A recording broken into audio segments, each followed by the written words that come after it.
जिस इंसान ने मोहब्बत खोने के बाद हथियार छोड़ दिए थे, वही आज एक बच्ची को बचाने के लिए फिर मौत के खेल में उतर चुका है। लेकिन इस बार सामने सिर्फ दुश्मन नहीं बल्कि बच्चों की तस्करी करने वाला पूरा माफिया है। शिवम अकेला उनके बीच पहुंच चुका है। अब शुरू होने वाला है उसकी जिंदगी का सबसे खतरनाक मिशन। चलिए जानते हैं आवारापन 2 की कहानी। कहानी की शुरुआत होती है शिवम पंडित से, जो आज भी अपनी पुरानी मोहब्बत आलिया की यादों में जी रहा है। आलिया के जाने के बाद उसकी जिंदगी में जैसे कुछ बचा ही नहीं था। वो दुनिया से पूरी तरह कट तो नहीं गया था, लेकिन उसके अंदर पहले वाला शिवम कहीं नहीं रहा। जब भी उसे आलिया की याद आती, वो बिना किसी को बताए कब्रिस्तान पहुंच जाता और उसकी कब्र के पास बैठा रहता। आलिया का जन्मदिन आता तो शिवम आज भी उसकी कब्र पर फूल रखता, जैसे वो कहीं गई ही ना हो और कुछ देर बाद उसके सामने आकर बैठ जाएगी। उसने अपनी पुरानी जिंदगी से जुड़ी लगभग हर चीज छोड़ दी थी, मगर आलिया की यादें उसके साथ अब भी थीं। एक दिन वो हमेशा की तरह कब्रिस्तान में बैठा हुआ था कि अचानक उसे एक बच्चे के रोने की आवाज सुनाई देती है। आवाज सुनकर शिवम तुरंत उस तरफ बढ़ता है और थोड़ी दूर उसे एक छोटी बच्ची दिखाई देती है। वो बच्ची अकेली थी और उसके आसपास उसका कोई अपना नहीं था। उसके परिवार वाले उसे वहीं छोड़कर जा चुके थे। शिवम उसे वहां मरने के लिए नहीं छोड़ सकता था, इसलिए वो बच्ची को उठाकर अपने आश्रम ले आता है। ये वही आश्रम था जहां शिवम खुद बचपन में पला बड़ा था। दुनिया में जब उसका कोई नहीं था, तब इसी जगह के लोगों ने उसे सहारा दिया था। शिवम बच्ची को आश्रम के लोगों के हवाले कर देता है, लेकिन इसके बाद वो खुद वहां से दूर नहीं जा पाता। वो लगातार आश्रम के आसपास रहने लगता है और दूर से उस बच्ची को देखता रहता है। शायद उसे उस मासूम में अपना बचपन दिखाई देता था। कुछ समय बाद शिवम उसका नाम आलिया रख देता है। पुरानी आलिया की जगह कोई नहीं ले सकता था, लेकिन इस बच्ची ने उसके अंदर फिर से किसी के लिए चिंता जरूर पैदा कर दी थी। समय गुजरता है और बच्ची लगभग 5 साल की हो जाती है। इन सालों में शिवम ने उससे खुलकर बात नहीं की, लेकिन बच्ची हमेशा उससे बात करने की कोशिश करती थी। उसे पता था कि शिवम ही वो इंसान है जिसने उसे उस रात अकेला नहीं छोड़ा था। तभी एक दिन आश्रम में एक कपल आता है। उन्हें आलिया पसंद आ जाती है और वे उसे गोद लेना चाहते हैं, लेकिन आलिया उनके साथ जाने से मना कर देती है। वो शिवम के पास जाती है क्योंकि उसे लगता है कि शिवम शायद उसे रोक देगा, मगर शिवम उसे रोकने के बजाय समझाता है कि परिवार का होना कितना जरूरी है। वो कहता है कि उसने खुद बिना परिवार के जिंदगी गुजारी है और वो नहीं चाहता कि आलिया भी उसी अकेलेपन को झेले। अगर उसे एक अच्छा घर और अपने लोग मिल रहे हैं तो उसे ये मौका नहीं छोड़ना चाहिए। बच्ची आखिरकार शिवम की बात मान लेती है। जाते समय वो उससे कहती है कि जब भी मैं तुम्हें बुलाऊंगी तुम्हें मेरे पास आना पड़ेगा। शिवम उसे हाँ कह देता है, लेकिन उसके जाने के बाद एक बार फिर शिवम की दुनिया सूनी हो जाती है। वो अपनी जिंदगी सामान्य करने की कोशिश करता है, मगर उसका मन कहीं नहीं लगता। उसके गले में वो ताबीज अब भी मौजूद था जो उसकी पुरानी आलिया ने उसे दिया था। तभी उसकी जिंदगी में समर नाम का इंटरपोल अधिकारी आता है। समर शिवम को पहले से जानता था और उसके पुराने जीवन के बारे में बहुत कुछ जानता था। उसे पता था कि शिवम पहले किस तरह के लोगों के लिए काम करता था और 6 गोलियां लगने के बाद भी वो किस तरह जिंदा बच गया था। समर चाहता था कि शिवम एक खास काम में उसकी मदद करे, लेकिन शिवम साफ कह देता है कि वो पुराना शिवम बहुत पहले मर चुका है। अब वो उस दुनिया में वापस नहीं जाना चाहता। लेकिन समर जो खबर लेकर आया था वो शिवम को दोबारा उसी अंधेरे रास्ते पर जाने के लिए मजबूर कर देती है। समर बताता है कि जिन लोगों ने आलिया को गोद लिया था वे उसके असली माता पिता नहीं थे। वे असल में बच्चों की तस्करी करने वाले लोग थे और भारत से बच्चों को दूसरे देशों में भेजते थे। एक ऑपरेशन के दौरान वे दोनों मारे गए और जांच में पता चला कि करीब 40 से 50 बच्चे पहले ही बैंकॉक भेजे जा चुके हैं। आलिया भी उन्हीं बच्चों में शामिल थी। ये सुनते ही शिवम की सारी दुनिया एक बार फिर उलट जाती है। जिस बच्ची को वो सुरक्षित समझ रहा था वो दरअसल अपराधियों के कब्जे में थी। अब उसके पास सिर्फ एक रास्ता था, बैंकॉक जाना और आलिया को ढूंढना। समर उसे उस पूरे नेटवर्क के बारे में जानकारी देता है। इस नेटवर्क की सबसे बड़ी ताकत अमृत सिंह था। अमृत एक बड़ा ड्रग लॉर्ड था और उसके नीचे कई खतरनाक लोग काम करते थे। उसका बेटा जोरावर अपने पिता के कारोबार से आगे बढ़कर बच्चों की तस्करी में भी उतर चुका था। वो भारत से बच्चों को बैंकॉक लाता और उनकी डील करवाता था। जोरावर बेहद हिंसक और निर्दयी था। उसके पिता का भरोसेमंद आदमी जयदीप था, जो हमेशा अमृत की सुरक्षा में रहता था। कई बार उसने अमृत पर हुए हमलों को नाकाम किया था। महमूद अली खान पैसों और अकाउंट्स का हिसाब रखता था, जबकि चंगेज हथियारबंद लोगों और पूरी आर्मी को संभालता था। अमृत का दूसरा बेटा सिकंदर इन सब से बिल्कुल अलग था। मानसिक रूप से वो बच्चों जैसा था और अक्सर डरा हुआ रहता था। उसकी बहन जारा समझदार और शांत थी। उसे संगीत पसंद था और वो वायलिन बजाती थी, लेकिन अपराध से भरे परिवार में पैदा होने के कारण उसकी ये शांत दुनिया ज्यादा देर तक सुरक्षित नहीं रह सकती थी। इसी बीच नफीसा नवाज का नाम सामने आता है। नफीसा खुद एक बड़े माफिया माफिया नेटवर्क को संभालती थी और अमृत के पूरे कारोबार पर कब्जा करना चाहती थी। दोनों की पुरानी दुश्मनी थी और उनके गिरोहों के बीच अक्सर लड़ाई होती लेती थी। उधर जोरावर अपने पिता की गद्दी पर बैठना चाहता था। उसे लगता था कि अमृत के रहते वो अपनी मर्जी से कारोबार नहीं चला सकता। फिर उसे पता चलता है कि अमृत उसके बच्चों वाले धंधे को रोकने वाला है। जोरावर फैसला करता है कि रास्ते की सबसे बड़ी रुकावट को ही हटा दिया जाए। वो अपने पिता अमृत की हत्या कर देता है और उसे सीढ़ियों से गिरने का हादसा दिखाता है। घर के लोग वहां पहुंचते हैं और जोरावर भी दुखी बेटे का नाटक करता है, लेकिन अमृत की मौत के साथ ही उसके हाथ में सत्ता आ जाती है। अंतिम संस्कार के दिन अचानक हथियारबंद लोग वहां हमला कर देते हैं। गोलियां चलने लगती हैं और जोरावर के लोग भी जवाबी फायरिंग शुरू कर देते हैं। इस अफरा तफरी में जारा और सिकंदर को वहां से निकालना जरूरी हो जाता है। जोरावर दोनों को एक टैक्सी में बैठाकर निकलता है, लेकिन जिस टैक्सी ड्राइवर को वो सिर्फ एक ड्राइवर समझ रहा था वो शिवम था। पीछे दुश्मन उनका पीछा कर रहे थे और लगातार फायरिंग हो रही थी। शिवम अपनी ड्राइविंग और समझदारी से उन्हें पीछा करने वालों से बचा लेता है। खतरा टलने के बाद जोरावर अपने लोगों पर बुरी तरह भड़कता है और सुरक्षा में लापरवाही के लिए एक आदमी को मार देता है। शिवम वहां सिर्फ अपना किराया लेने के लिए रुका था। तभी चंगेज उसे डराने के लिए गोली चलाता है और उसका मजाक उड़ाता है, लेकिन अगले ही पल शिवम उसके सिर पर बोतल मार देता है। जोरावर यह देखकर समझ जाता है कि यह कोई साधारण टैक्सी ड्राइवर नहीं है। वो अपने लोगों से शिवम की जांच करवाता है। इस बीच जारा भी शिवम को धन्यवाद कहती है। बाद में एक स्ट्रीट फाइट में शिवम हिस्सा लेता है।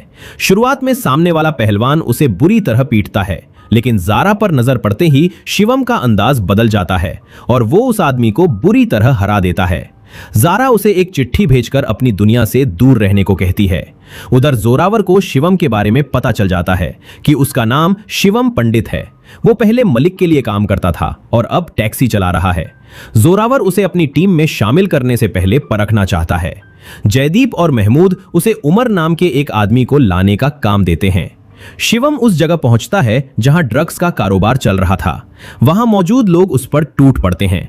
असल में यह पूरा जाल शिवम की क्षमता जांचने के लिए बिछाया गया था।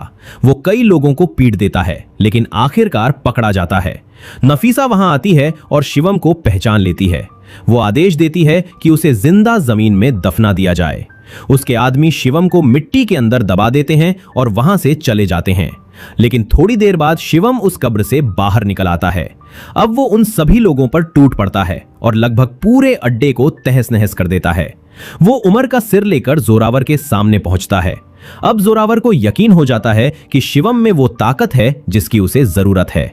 वो उसे अपनी टीम में शामिल कर लेता है और उसे जारा तथा सिकंदर की सुरक्षा की जिम्मेदारी दे देता है। लेकिन जोरावर को यह नहीं पता था कि जिस आदमी को वो अपना साथी समझ रहा है वो असल में उसकी पूरी दुनिया खत्म करने के लिए उसके बीच पहुंचा है। शिवम अब जोरावर के साथ रहता था, लेकिन उसके दिमाग में हर वक्त सिर्फ एक ही चीज चल रही थी, आलिया को ढूंढना। उसे पता था कि इस गिरोह के बीच रहकर ही वो उन बच्चों तक पहुंच सकता है, इसलिए वो हर खतरे को चुपचाप सह रहा था। एक पार्टी के दौरान एक लड़का जारा के करीब जाने की कोशिश करता है। जोरावर की नजर उस पर पड़ती है और वो बिना किसी हिचकिचाहट के उस लड़के को सबके सामने मार डालता है। पार्टी में मौजूद हर शख्स समझ जाता है कि जोरावर के लिए किसी इंसान की जान लेना कोई बड़ी बात नहीं। इसी पार्टी में वो शिवम को बताता है कि उसकी टीम में कोई गद्दार मौजूद है। उसे सिर्फ कुछ लोगों पर शक है और वो चाहता है कि शिवम उस गद्दार का पता लगाए। जोरावर की एक बड़ी डील आने वाली थी और वो किसी भी धोखे का जोखिम नहीं लेना चाहता था। इसके बाद जोरावर जारा के पास जाता है जो वायलिन बजा रही थी। वो चाहता था कि जारा भी अब उसके कारोबार में हाथ बटाए, लेकिन जारा साफ मना कर देती है। वो कहती है कि उसे इस हिंसक जिंदगी का हिस्सा नहीं बनना। उसकी बातों से गुस्सा होकर जोरावर उसका वायलिन तोड़ देता है। शिवम ये सब देखता है और उसे समझ आता है कि जारा अपने ही भाई से डरती है। अगले दिन शिवम जारा के लिए नया वायलिन लेकर आता है। जारा उसे देखकर भावुक हो जाती है और शिवम को गले लगा लेती है। अब दोनों के बीच की दूरी कम होने लगती है। शिवम को जारा में कई बार अपनी पुरानी आलिया की झलक दिखाई देती है। वहीं जारा को शिवम में वो इंसान नजर आता है जो उसके परिवार में किसी की तरह नहीं था। वो सिकंदर की भी देखभाल करता था और जारा की भावनाओं को भी समझता था। तभी समर शिवम से संपर्क करता है। वो बताता है कि उसी रात नफीसा के पास कोई महत्वपूर्ण व्यक्ति मिलने आने वाला है। शिवम वहां पहुंचकर निगरानी करता है और जब वो व्यक्ति सामने आता है तो उसे देखकर चौंक जाता है। वो जारा होती है।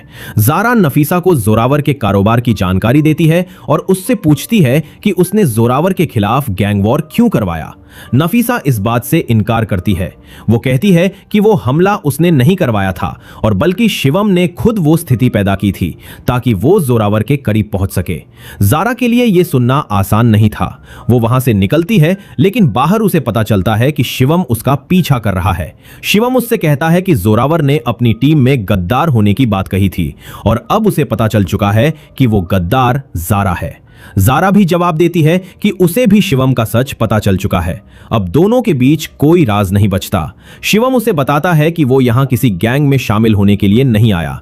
जिस आलिया का वो नाम लेता रहा है वो एक छोटी बच्ची है जिसे उसने कभी आश्रम में पाया था। वही बच्ची अब मानव तस्करों के हाथ में है और उसके साथ 40-50 बच्चे भी फंसे हुए हैं। शिवम उन सभी को बचाने आया है। जारा भी अपनी मजबूरी बताती है। वो नफीसा से इसलिए मिली थी क्योंकि वो चाहती थी कि जोरावर का कारोबार खत्म हो जाए और वो खुद तथा सिकंदर इस हिंसक दुनिया से निकल सकें। वो चाहती थी कि जोरावर को कुछ न हो और उसके परिवार को सामान्य जिंदगी जीने का मौका मिले। शिवम उससे वादा करता है कि वो सिकंदर को बचाएगा और कोशिश करेगा कि उसका परिवार फिर से एक हो। इसके बाद शिवम जोरावर के गद्दार की तलाश करता है और महमूद अली खान पर शक जताता है। वो जोरावर को बताता है कि महमूद ने अकाउंट्स में हेरफेर किया है और उसके निजी खाते में अचानक बड़ी रकम आई है। जोरावर महमूद से सवाल करता है। महमूद मानता है कि उसने अकाउंट्स में गड़बड़ी की थी, लेकिन नफीसा से पैसे लेने से इनकार करता है। मगर जोरावर को उसकी सफाई पर भरोसा नहीं होता। वो जयदीप को महमूद को मारने का आदेश देता है और जयदीप उसे खत्म कर देता है। हालांकि जयदीप को अंदर से लगता है कि महमूद शायद निर्दोष है, लेकिन जोरावर के आदेश के आगे वो कुछ नहीं कर पाता। इसी बीच जारा जोरावर से कहती है कि वो अब उसके काम में हाथ बटाने के लिए तैयार है, मगर बदले में सिकंदर की सुरक्षा चाहिए। जोरावर उसकी शर्त मान लेता है और अपनी नई डील की जानकारी देता है। जारा को पता चलता है कि 40-50 बच्चों को एक आइलैंड के आसपास रखा गया है। वो ये जानकारी शिवम को देती है और वहां जाकर बच्चों की मौजूदगी की पुष्टि करने की तैयारी करती है। लेकिन तभी कहानी का सबसे बड़ा खतरा सामने आता है। जोरावर के लोग समर को पकड़ लेते हैं। अब उन्हें पता चल जाता है कि समर इंटरपोल का अधिकारी है और शिवम के पीछे उसका हाथ है। समर को बांधकर बुरी तरह पीटा जाता है। जोरावर शिवम को बुलाकर उसके सामने समर को लाता है और आदेश देता है कि उसे मार डालो। शिवम के लिए यह साफ था कि अब उसका भेद खुल चुका है। वो समर को मारने के बजाय जोरावर पर बंदूक तान देता है, लेकिन जयदीप तुरंत शिवम के हाथ में गोली मार देता है। अब सब समझ जाते हैं कि शिवम असली गद्दार है। उसे पकड़कर बुरी तरह पीटा जाता है। जोरावर पहले समर को मारता है और फिर शिवम को गंभीर रूप से घायल कर देता है। कुछ देर बाद बैंकॉक पुलिस वहां पहुंचती है और शिवम को गिरफ्तार कर लेती है। पुलिस को लगता है कि शिवम ने इंटरपोल अधिकारी की हत्या की है। वो सच्चाई बताने की कोशिश करता है, लेकिन कोई उसकी बात नहीं मानता। उसे लगातार पीटा जाता है। बाहर से लगता है कि शिवम का कोई साथी नहीं बचा। फिर जोरावर और जारा जेल में उससे मिलने आते हैं। जोरावर उसे बताता है कि जारा उस आइलैंड तक गई थी और उसने बच्चों को देखा था। शिवम ने पहले उसे बताया था कि आलिया की पहचान उसके ताबीज से होगी, लेकिन जारा कहती है कि जिस बच्ची के गले में वो ताबीज था वो मर चुकी है। शिवम के लिए यह खबर किसी बिजली गिरने जैसी थी। वो जिस उम्मीद पर इतनी दूर आया था वही टूट गई। जोरावर उसकी हालत देखकर उसे और उकसाता है। वो कहता है कि अगर उसे पहले पता होता कि शिवम उस बच्ची के लिए आया है तो वो आलिया को उसके सामने लाकर मार देता। शिवम गुस्से में जोरावर को काट लेता है। जोरावर उसे चेतावनी देता है कि अब वो यहां से जिंदा नहीं जाएगा, लेकिन शिवम अभी हारने वाला नहीं था। वो अपने गले का ताबीज निकालता है और उसे फिर से पहन लेता है। तभी उसे अपनी यादों में आलिया दिखाई देती है, जैसे वो उससे कह रही हो कि तुम मुझे ढूंढने का वादा करके यहां आए हो, अब हार कर वापस मत जाना। शिवम के अंदर फिर से लड़ने की ताकत आ जाती है। अगले दिन वो जेल में कुछ कैदियों से जानबूझकर भिड़ जाता है। कई लोग उस पर हमला करते हैं और उसे बुरी तरह घायल कर देते हैं। उसकी हालत इतनी खराब हो जाती है कि उसे अस्पताल ले जाने के लिए एम्बुलेंस बुलानी पड़ती है, लेकिन अस्पताल जाते समय एम्बुलेंस अचानक दूसरी दिशा में मुड़ जाती है अंदर सुदीप मौजूद था। उसने सही समय का इंतजार किया था और अब वो शिवम को वहां से निकालने आया था। पुलिस को उनका पीछा पता चल जाता है। पीछा करते समय सुदीप मारा जाता है, लेकिन शिवम भागने में सफल हो जाता है। अब उसके पास सिर्फ एक मौका था, बच्चों तक पहुंचना। दूसरी तरफ जोरावर अपनी सबसे बड़ी डील के लिए तैयार था। 40-50 बच्चे कंटेनरों में बंद थे और जारा तथा सिकंदर भी उसी जगह मौजूद थे। खरीदार मार्टिन अपने लोगों के साथ पहुंच चुका था। तभी नफीसा वहां आती है और उसके साथ शिवम भी होता है। नफीसा कहती है कि शिवम मदद मांगने उसके पास आया था और वो उसे यहां लेकर आई है। वो जोरावर को शिवम के हवाले करके वहां से चली जाती है। जोरावर को लगता है कि शिवम अब पूरी तरह उसके नियंत्रण में है। जयदीप उसे याद दिलाता है कि ये डील बहुत महत्वपूर्ण है और मार्टिन सामने खड़ा है, इसलिए अभी उसे डील पर ध्यान देना चाहिए। लेकिन जयदीप के मन में अब जोरावर को लेकर शक पैदा हो चुका था। उसे पता चल चुका था कि अमृत की मौत हादसा नहीं बल्कि जोरावर की साजिश थी। वो जानता था कि जिस आदमी ने अपने पिता को मार दिया उस पर भरोसा करना खतरनाक है। तभी चंगेज अपने लोगों के साथ शिवम को खत्म करने के लिए हमला करता है, लेकिन शिवम अकेला ही उन सब पर भारी पड़ता है। वो एक एक करके लोगों को खत्म करता है और आखिरकार चंगेज को भी मार देता है। इस लड़ाई में जयदीप भी मारा जाता है। अब जोरावर के बाकी आदमी शिवम पर टूट पड़ते हैं, मगर शिवम लगातार लड़ता रहता है। फिर मार्टिन के बॉस की एंट्री होती है। वो शिवम को रोकने की कोशिश करता है, लेकिन शिवम लॉन्चर से हमला करके उसे भी खत्म कर देता है। मार्टिन अपने बॉस की मौत देखकर डर जाता है और डील रद्द कर देता है। और अब जोरावर के सामने उसकी पूरी मेहनत बिखर चुकी थी। मार्टिन के डील से पीछे हटते ही जोरावर पूरी तरह बेकाबू हो जाता है। जिस सौदे के लिए उसने अपने पिता को मारा, अपने लोगों पर शक किया और इतने बच्चों को कैद करके रखा, वही सौदा अब उसकी आंखों के सामने टूट चुका था। गुस्से में वो मार्टिन को भी खत्म कर देता है। अब उसके लिए किसी की जान की कोई अहमियत नहीं थी। इसी बीच शिवम उसके सामने खड़ा हो जाता है और दोनों की आखिरी भिड़ंत शुरू हो जाती है। लेकिन जोरावर सिर्फ लड़ाई नहीं चाहता था, वह शिवम को मानसिक रूप से तोड़ना चाहता था। वह कंटेनर से एक बच्चे को बाहर निकालता है और शिवम की आंखों के सामने उसे मार देता है। मासूम की हत्या देखकर शिवम के अंदर का गुस्सा फट पड़ता है। वह जोरावर को खत्म करने के लिए आगे बढ़ता है। तभी कंटेनर का दरवाजा खुलता है और वहां से एक बच्ची बाहर निकलती है। वह शिवम को उसके नाम से पुकारती है। शिवम जैसे एक पल के लिए सांस लेना भूल जाता है। ये आलिया थी। जिस बच्ची को वह मर चुकी समझकर टूट गया था, वह उसके सामने जिंदा खड़ी थी। अब उसे समझ आता है कि जारा से इतनी बड़ी गलती कैसे हुई। आइलैंड पर एक दूसरी बच्ची की तबीयत बेहद खराब थी। उसकी मदद करने के लिए आलिया ने अपना ताबीज उसे पहना दिया था। जारा ने उसी ताबीज वाली बच्ची को आलिया समझ लिया और शिवम को बताया कि वह मर चुकी है। असल में आलिया ने अपनी सबसे पहचान वाली चीज भी किसी और बच्चे की जान बचाने के लिए दे दी थी। लेकिन अब जोरावर भी समझ जाता है कि शिवम जिस बच्ची के रिलेटेड अपनी जान दांव पर लगाकर आया था, वह यही है। वह आलिया को बंदूक की नोक पर पकड़ लेता है। फिर वह शिवम और जारा दोनों के हाथ में एक एक बंदूक देता है। वह शिवम को आदेश देता है कि अगर उसे बाकी बच्चों को जिंदा बचाना है तो उसे जारा को गोली मारनी होगी। फिर वह जारा से कहता है कि अगर वह सिकंदर के साथ रहना चाहती है तो उसे शिवम को मारना होगा। दोनों के पास बंदूकें थीं। सामने जोरावर था और उनके पीछे उन मासूम बच्चों की जिंदगी दांव पर थी। कुछ सेकंड के लिए दोनों एक दूसरे की आंखों में देखते हैं। वह जानते थे कि अगर गोली चली तो सब कुछ खत्म हो जाएगा। लेकिन जब दोनों ट्रिगर दबाने वाले होते हैं, तभी सिकंदर पीछे से जोरावर पर गोली चला देता है। गोली जोरावर के हाथ में लगती है और उसका हथियार नीचे गिर जाता है। यही वह मौका था जिसका शिवम इंतजार कर रहा था। वह तुरंत जोरावर पर टूट पड़ता है। दोनों के बीच जबरदस्त लड़ाई होती है। जोरावर घायल था, फिर भी वह पूरी ताकत से शिवम को रोकता है। लेकिन शिवम अब किसी भी कीमत पर पीछे हटने वाला नहीं था। उसके सामने आलिया थी और उसके पीछे बाकी बच्चे। जोरावर एक बार फिर जारा को निशाना बनाता है। वह उसे मारने ही वाला होता है कि शिवम भारी कंटेनर को उसकी तरफ गिरा देता है। कंटेनर जोरावर के ऊपर आ जाता है और उसकी वहीं मौत हो जाती है। आखिरकार वह आदमी खत्म हो जाता है जिसने अपने लालच के लिए अपने पिता की हत्या की, अपने ही लोगों पर शक किया और मासूम बच्चों की जिंदगी को कारोबार बना दिया। शिवम तुरंत बच्चों को बाहर निकालता है और इस तरह 40-50 बच्चों की जिंदगी बच जाती है। आलिया भी उसके सामने सुरक्षित थी। जिस बच्ची को उसने सालों पहले आश्रम में पाला था, जिसके खोने के बाद वह फिर से टूट गया था, वही बच्ची अब उसके सामने खड़ी थी। शिवम का सबसे बड़ा मकसद पूरा हो चुका था, लेकिन कहानी अभी एक और भावनात्मक मोड़ लेने वाली थी। कुछ समय बाद जारा एक म्यूजिक शो में वायलिन बजाती दिखाई देती है। शिवम वहां पहुंचता है। दोनों की नजरें मिलती हैं